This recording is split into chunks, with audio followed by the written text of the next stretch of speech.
बिस्मिल्लाहिर्रहमानिर्रहीम। अस्सलाम वालेकुम स्टूडेंट्स। आज के लेक्चर में हम रिडक्शन का नेक्स्ट पोर्शन डिस्कस करेंगे। हमने reduction of aldehyde and ketone start किया था, जिसके अंदर हमने ये देखा कि अगर हम कार्बोनिल कंपाउंड की रिडक्शन सोडियम बोरोहाइड्रेट के साथ करवाएंगे तो हमारे पास कैसी प्रोडक्ट आएंगी। और आज के लेक्चर में हम ये देखेंगे कि अगर हम रिडक्शन कैटलिस्ट की मौजूदगी में करवा रहे हैं, मींस कैटालिटिक रिडक्शन अगर करवाएंगे, देन किस तरह से रिएक्शन प्रोसीड आउट होगा। रिडक्शन चूँकि हो रही है तो रिडक्शन की जो प्रोडक्ट है वो अल्कोहल ही बननी है। अगर हम एल्डिहाइड की रिडक्शन करवाएंगे तो प्राइमरी अल्कोहल बनेगा। अगर हम सेकेंडरी अल्कोहल प्रोड्यूस करवाना चाहते हैं तो हमें कीटोन की रिडक्शन करवाना पड़ेगी। हम रिएक्शन देख लेते हैं कि रिएक्शन किस तरह से प्रोसीड आउट होगा। चूँकि हम डियर स्टूडेंट पढ़ रहे हैं कैटालिटिक रिडक्शन, तो कैटालिटिक रिडक्शन में जो हम कैटलिस्ट यूज़ करेंगे वो प्लाटिनम हो सकता है, पैलेडियम हो सकता है या फिर निकल हो सकता है। ये कैटलिस्ट यूज़ होंगे और रिडक्शन का प्रोसेस जो है वो करवाएंगे। अगर हम देखें कि हमने फॉर्म एल्डिहाइड लिया है, फॉर्म एल्डिहाइड की हमने रिडक्शन करवानी है, तो हमारे पास प्रोडक्शन जो होगी वो होगी मेथनॉल की। कैटलिस्ट की मौजूदगी में हो रहा है ये रिएक्शन। यहाँ पर ये जो हाइड्रोजन है, ये एक हाइड्रोजन इस कार्बन के साथ और एक हाइड्रोजन इस ऑक्सीजन के साथ ऐड होगी। क्या बनेगा? C। यहाँ पर दो हाइड्रोजन इसके साथ ऑलरेडी मौजूद थे, एक हाइड्रोजन यहाँ से आया और ऑक्सीजन के साथ भी एक हाइड्रोजन ऐड होगा, तो ये हो जाएगा CH3OH, जिसको आप मेथनॉल बोलते हैं। इसी तरह अगर हम फॉर्म एल्डिहाइड की बजाय हम ले लेते हैं acid aldehyde, CH3 C double bond O and H, then यहाँ पर जो प्रोडक्शन होगी वो किस चीज़ की होगी? प्रोडक्शन होगी हमारे पास अल्कोहल की ही, लेकिन अल्कोहल जो बनेगा वो बनेगा एथेनॉल। कैसे? CH3 कार्बन, उसके साथ एक हाइड्रोजन पहले से मौजूद था, एक हाइड्रोजन यहाँ से आया तो ये CH2, और ऑक्सीजन के साथ एक हाइड्रोजन आया तो वो OH बन गया। तो अगर हम एसिड एल्डिहाइड की रिडक्शन करवाएंगे, कैटालिटिक रिडक्शन करवाएंगे, तो वो क्या चीज़ देंगे? वो एथेनॉल की प्रोडक्शन करेंगे। सिंपली हम कह सकते हैं कि अगर हम एल्डिहाइड की रिडक्शन करवा रहे हैं तो हमारे पास प्राइमरी अल्कोहल की फॉर्मेशन हो रही है। इसके अलावा अगर हम देखें तो कीटोन की जो रिडक्शन है, अगर हम कीटोन की रिडक्शन करवाते हैं तो हमारे पास फॉर्मेशन होती है सेकेंडरी अल्कोहल की। यहाँ पर हाइड्रोजन की एडिशन करवानी है तो ये होगा CH3 CH, यहाँ से हाइड्रोजन आया OH एंड यहाँ पर भी CH3। तो ये जो प्रोपेनॉल है ये क्या है? एक सेकेंडरी अल्कोहल है, फंक्शनल ग्रुप वाली कार्बन डायरेक्टली दो कार्बन्स के साथ जो है वो अटैच है। तो अगर हम एल्डिहाइड की रिडक्शन करवाते हैं कैटालिटिक रिडक्शन, तो हमारे पास फॉर्मेशन होती है प्राइमरी अल्कोहल की, और अगर हमें सेकेंडरी अल्कोहल चाहिए तो देन हमें कीटोन की रिडक्शन करवानी पड़ेगी। कैटालिटिक रिडक्शन है तो इसीलिए इसके अंदर कैटलिस्ट यूज़ हुए हैं। कैटलिस्ट कौन कौन से यूज़ हुए हैं? प्लाटिनम, पैलेडियम एंड निकल यूज़ हुए हैं। नेक्स्ट हम बात करते हैं ऑक्सीडेशन ऑफ कार्बोनिल कंपाउंड की। ऑक्सीडेशन ऑफ कार्बोनिल कंपाउंड की अगर हम बात करें तो ऑक्सीडाइजिंग एजेंट रिक्वायर होते हैं जो कि ऑक्सीडेशन करवाते हैं कार्बोनिल ग्रुप्स की। जब ऑक्सीडेशन होगी कार्बोनिल कंपाउंड की तो उसके लिए जो रिएजेंट यूज़ किए जाते हैं वो मिल्ड ऑक्सीडाइजिंग एजेंट भी यूज़ कर सकते हैं एंड स्ट्रॉन्ग ऑक्सीडाइजिंग एजेंट भी यूज़ किए जा सकते हैं। स्ट्रॉन्ग ऑक्सीडाइजिंग एजेंट में हमारे पास acidified K2Cr2O7 means acidified potassium dichromate आ सकता है, या फिर डाइल्यूट नाइट्रिक एसिड भी हम यूज़ कर सकते हैं, या फिर हम पोटेशियम परमैंगनेट भी KMnO4 भी एसिडिफाइड KMnO4 भी यूज़ कर सकते हैं। जो मिल्ड ऑक्सीडाइजिंग एजेंट हैं उसमें हमारे पास टॉलरेंस रिएजेंट आ सकते हैं, फैलिंग सॉल्यूशंस आ सकते हैं, या फिर बेनेडिक्ट सॉल्यूशन जो है वो हम यूज़ कर सकते हैं एज अ ऑक्सीडाइजिंग एजेंट के तौर पे। जब ऑक्सीडेशन होगी कार्बोनिल कंपाउंड्स की, ऑक्सीडेशन जब होगी तो वो प्रोडक्शन करेंगे एसिड्स की। कार्बोक्सिलिक एसिड्स प्रोड्यूस करेंगे वो। अब जब कार्बोक्सिलिक एसिड बनेगा तो वो कैसे बनेगा उसको हम देख लेते हैं। यहाँ पर हम सबसे पहले देखते हैं ऑक्सीडेशन ऑफ एल्डिहाइड, कि अगर हमने एल्डिहाइड की ऑक्सीडेशन करवानी है तो किस तरह से करवाएंगे। एल्डिहाइड देखें स्टूडेंट्स, अगर हम लेते हैं तो CH3C double bond O and H, यहाँ पर जो ऑक्सीडेशन होगी वो इस पोर्शन में होगी। ये वाला बॉन्ड ब्रेक करेगा, कार्बन हाइड्रोजन बॉन्ड ब्रेक करेगा, यहाँ से ऑक्सीडेशन होगी और ये हाइड्रोजन रिप्लेस हो जाएगा हाइड्रोक्सिल ग्रुप के साथ। अब जब इसकी हमने ऑक्सीडेशन करवानी है तो हमें स्ट्रॉन्ग ऑक्सीडाइजिंग एजेंट रिक्वायर होंगे, जैसे कि हम ले लेते हैं K2Cr2O7, साथ में सल्फ्यूरिक एसिड, मीन हमने एसिडिफाइड पोटेशियम डाइक्रोमेट लिया। अब जब इसकी ऑक्सीडेशन होगी तो ये हमारे पास प्रोडक्शन किसकी करेंगे, CH3C, यहाँ पर जो कार्बोनिल ग्रुप है वो उसी तरह सस्टेन रहेगा, ये हाइड्रोजन रिप्लेस हो जाएगा OH के साथ। तो हमें फॉर्मेशन देखें हमारे पास किस चीज़ की हुई है, एसिड की हुई है। CH3C डबल बॉन्ड OH हमारे पास कार्बोक्सिलिक एसिड की फॉर्मेशन हुई है। अगर हम यहाँ पर फॉर्म एल्डिहाइड ले लेते हैं तो फॉर्म एल्डिहाइड के थ्रू जो हमारे पास एसिड बनेगा, यहाँ पर CH3 था तो CH3 की जगह पे हाइड्रोजन होना था, इसी तरह से यहाँ पर भी फिर हाइड्रोजन होता तो ये फॉर्मिक एसिड बनता। तो कीटोन की ऑक्सीडेशन में थोड़ा सा चेंज क्या आएगा, उसके अंदर यहाँ पर मौजूद होता है कार्बन कार्बन बॉन्ड।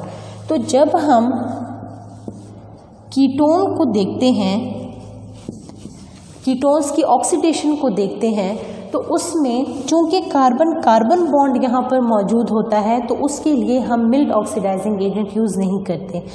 अगर हमें कीटोन की ऑक्सीडेशन करवानी है तो उसके लिए हमें स्ट्रॉन्ग ऑक्सीडाइजिंग एजेंट यूज़ करना पड़ेगा। स्ट्रॉन्ग ऑक्सीडाइजिंग एजेंट की प्रेजेंस में ये रिएक्शन होगा और इसके अंदर हमारे पास दो केसेस बनेंगे, एक सिमेट्रिकल कीटोन प्रोडक्ट क्या देंगे, एक हमारे पास अनसिमेट्रिकल कीटोन की प्रोडक्ट हम देखेंगे। अगर हम बात करें कीटोन की तो कीटोन होता है CH3C double bond O CH3।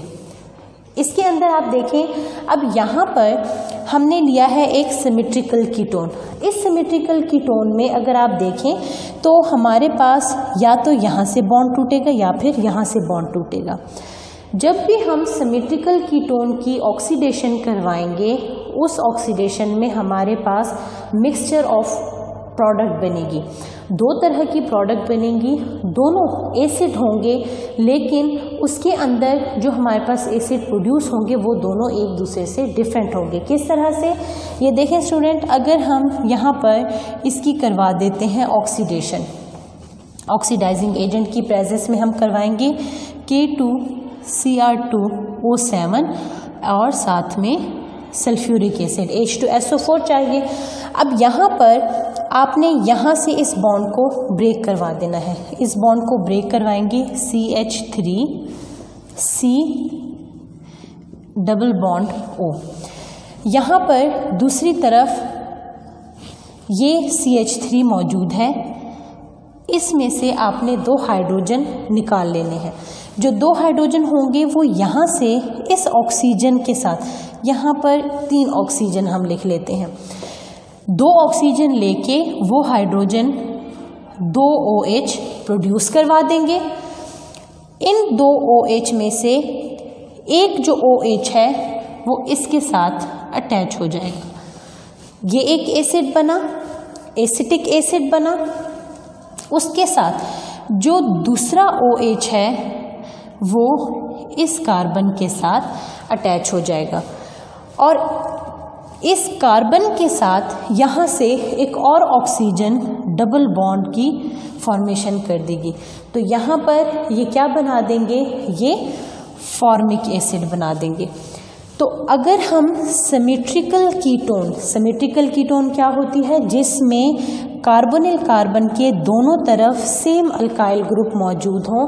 अगर हम किसी ऐसी कीटोन का रिएक्शन करवाते हैं, ऐसी कीटोन की ऑक्सीडेशन करवाते हैं, तो हमारे पास मिक्सचर ऑफ प्रोडक्ट्स बनती हैं।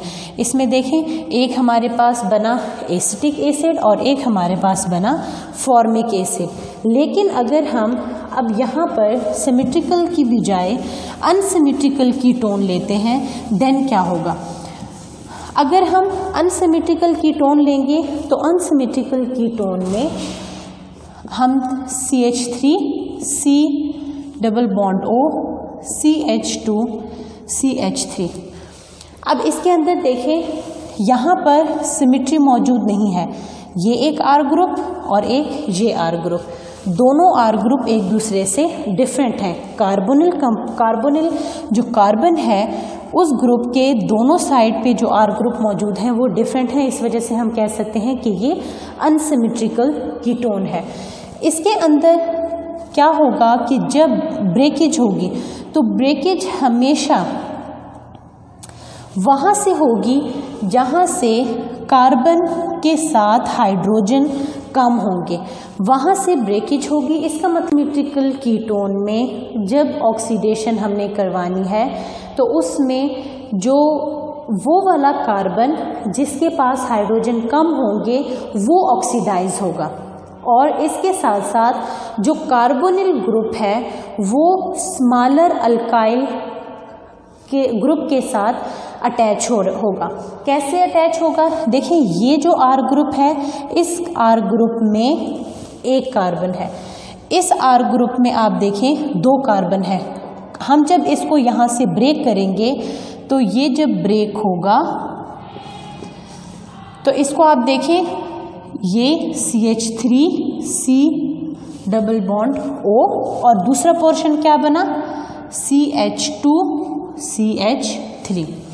अब आप देखें, कार्बोनिल ग्रुप किसके साथ रहा?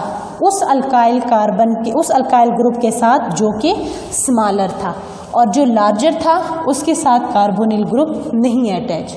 ठीक हो गया? अब यहाँ पर होगा क्या?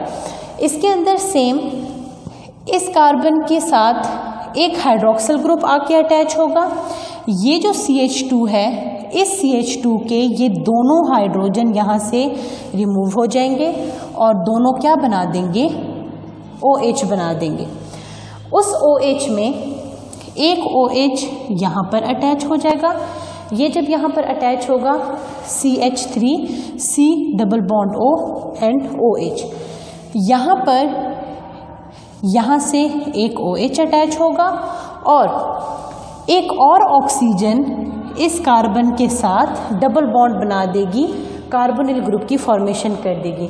अब आप ज़रा देखें, यहाँ पर फॉर्मेशन किस चीज़ की हुई? CH3 C double bond O OH की, और यहाँ पर भी फॉर्मेशन किस चीज़ की हुई? CH3 C double bond OH की। मीन्स दोनों जो एसिड बने हैं हमारे पास वो दोनों एसिटिक एसिड हैं। इसका मतलब ये हुआ कि अगर हम अनसिमेट्रिकल कीटोन की ऑक्सीडेशन करवाते हैं तो हमारे पास एक जैसी प्रोडक्ट्स बनती हैं, और अगर हम क्या करवाते हैं? सिमेट्रिकल कीटोन की ऑक्सीडेशन करवाते हैं तो हमारे पास मिक्सचर ऑफ प्रोडक्ट की फॉर्मेशन होती है। एसिड जो बनते हैं वो डिफरेंट एसिड्स बनते हैं।